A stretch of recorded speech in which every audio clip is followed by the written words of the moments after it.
เฮ้ยหมวกฟรีเอามานี่เอ้ยหมวกขึ้นมาไอเวทเอาหมวกมาโอ้โหอันนี้คือเราแล้วจะสนะโอ้เอ้ยเกี่ยวหมวกมาค่อยเอามาดิเอ้ยหมวกกูไอ้ตาเอามาดิ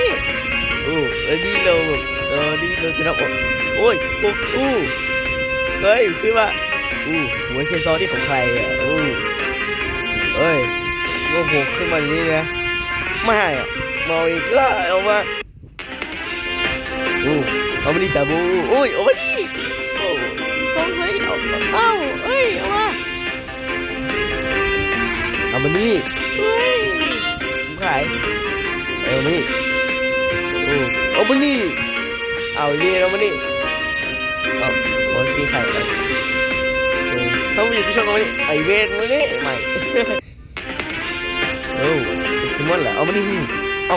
มึงเอาบอกมาสปายขอหน่อยนะไอ้เฮียนี่เนี่ยโดนกูแทงหายเนี่ยขอเลยใครเอามาดิช็อปเปอร์ไม่บอกเธอเจ๊กแล้วจะเอามาดิพี่เราด้วยเอาวิญญาณก้าบวกกูขึ้นมาเฮ้ยกูไม่รู้อะเฮ้ยบวกมาบวกฟรีเอามาดิเอาสเกล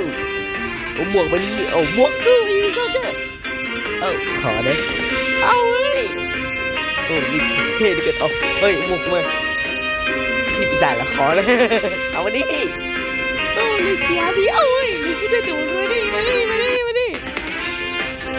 เอาหมวกมานี่เฮ้ยหมวกฉันเอามานี่หมวกมานี่ขอเลยไม่หมวกมันเนี่ยขอเลยเอาเฮ้ยหมวกกู